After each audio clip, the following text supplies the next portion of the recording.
Hello friends, ప్రస్తుతం నేను అమరావతిలో మొట్టమొదటి టోల్ ప్లాజా దగ్గర ఉన్నాను. వెంకటపాలెం గ్రామాన్ని ఆనుకుని ఉంటుంది ఇది, అందుకే దీన్ని వెంకటపాలెం టోల్ ప్లాజాగా పిలుస్తున్నారు. మీకు కనిపిస్తే కనుక ఒక భారీ టోల్ ప్లాజా, టోటల్గా అధునాతన టెక్నాలజీతో దీన్ని ఏర్పాటు చేశారు. మొత్తం 11 లేన్లు ఉంటాయి అన్నమాట. మొత్తం 11 లేన్లు, ఎలాంటి వాహనాన్ని ఇది బేర్ చేయగలదు.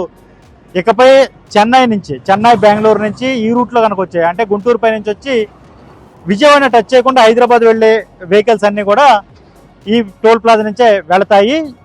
అలాగే గొల్లపూడి దగ్గర మరొక రూట్ విడిపోయి అది వైజాగ్ వెళ్ళిపోతుంది. అంటే ఓవరాల్గా చెన్నై హౌరా రూట్లో ఇది ఒక బెస్ట్ షార్ట్ కట్గా చెప్పుకోవాలి. అంటే ట్రాఫిక్ యాంగిల్, ఇది షార్ట్ కట్ అంటే ట్రాఫిక్ యాంగిల్లో విజయవాడలో ఉండే ఒక భయంకరమైన ట్రాఫిక్ను తప్పించుకొని సాఫీగా ప్రయాణం చేయడానికి ఉన్న రోడ్డు ఇది.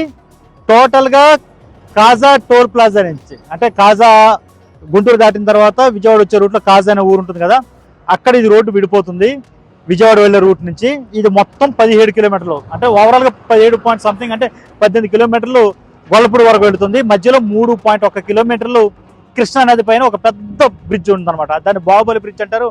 దానిపై కూడా మనం స్టోరీ చేద్దాం.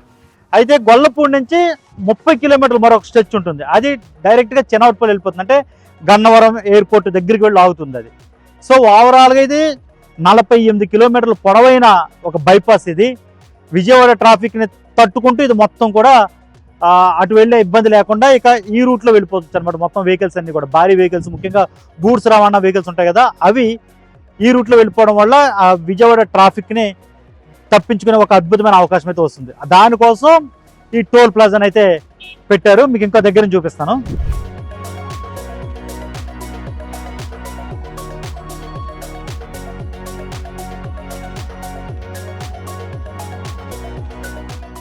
ఈ టోల్ ప్లాజా డిజైన్ చేసినప్పుడు, అంటే ఈ హైవేని డిజైన్ చేస్తున్న టైంలోనే ఈ టోల్ ప్లాజా పెట్టాలనుకున్నప్పుడు ఇది కంప్లీట్గా క్యాష్లెస్గా పెట్టాలని వాళ్ళు ఒక ప్లాన్ చేసుకున్నారు. అంటే ఇంకా డైరెక్ట్గా క్యాష్ తీసుకుంటాము, అలాగే వాళ్ళకి ఆ రసీదు ఇవ్వడం, దానివల్ల చాలా టైం వేస్ట్ అవుతుందని చెప్పి ఓవరాల్గా క్యాష్లెస్గా ప్లాన్ చేశారు. అంటే అయితే ఫాస్టాగ్ కానీ లేదు డిజిటల్ పేమెంట్స్, ఆ రెండే ఇక్కడ వర్కౌట్ అవుతాయి. అందుకని మీరు చూడండి, సరిగ్గా చూస్తే ఈ క్యాబిన్స్ లాంటివి కూడా ఏం పెట్టలేదు. మిగతా టోల్ ప్లాజాల దగ్గర ఉంటాయి కదా, అలాంటివి ఏం పెట్టలేదు ఇక్కడ. అయితే ఇది పూర్తి అయ్యేసరికి ఇప్పుడు లేటెస్ట్గా సెంట్రల్ గవర్నమెంట్ కూడా అలాంటి డెసిషన్ తీసుకుంది. ఏప్రిల్ నుంచి ఏ టోల్ ప్లాజా దగ్గర కూడా మేము క్యాష్ తీసుకోము, అంతా డిజిటల్ పేమెంట్స్ లేదా ఈ యూపీఐ ద్వారానే మేము తీసుకుంటాం తప్ప, ఫాస్టాగ్ ద్వారా తీసుకుంటాం తప్ప ఇంకా డబ్బులు తీసుకుంటాం, క్యాష్ తీసుకోవడం అలాంటివి చేయము. దానివల్ల ట్రాఫిక్ సమయం చాలా కలిసి వస్తుంది. కొన్ని చోట్ల అయితే ముఖ్యంగా రద్దీ టైంలో గంటలు ట్రాఫిక్ ఆగిపోతున్న పరిస్థితి ఉంటుంది. కాబట్టి ఇకపై అలాంటి డెసిషన్ ఉండదు, ఓవరాల్గా క్యాష్లెస్గానే మార్చేస్తున్నాం మేము టోల్ ప్లాజాలు అంటూ కేంద్ర ప్రభుత్వం ఒక డెసిషన్ తీసుకుంది.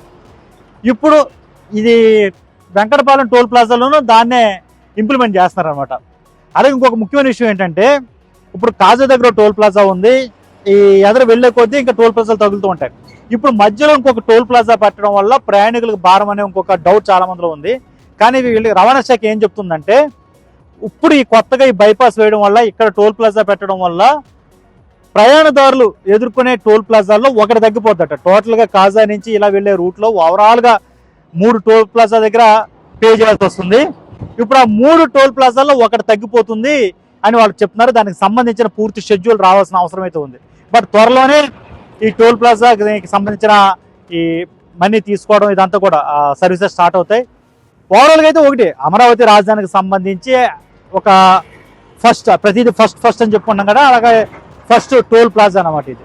ఇక్కడ నుంచి టోల్ ప్లాజా దాటి కొంచెం దూరం వెళ్ళగానే ఇది రోడ్ రెండుగా విడిపోతున్న సర్వీస్ రోడ్లు, ఒకటి తుళ్ళూరు రాజధాని అమరావతి వెలగపూడి ఇటు వెళ్ళిపోతుంది, ఇటువైపు వెళ్ళేది రైట్ సైడ్కి వెళ్ళే రూట్ ఏమో విజయవాడ వెళ్ళిపోతుంది, ఈ ఉండవల్లి ఇవన్నీ కవర్ చేసుకుంటూ. సో ఓవరాల్గా అమరావతికి సంబంధించిన మొట్టమొదటి టోల్ ప్లాజా స్టోరీ ఇది.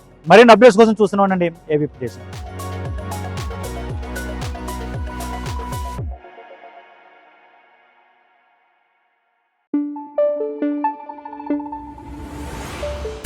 Thank you.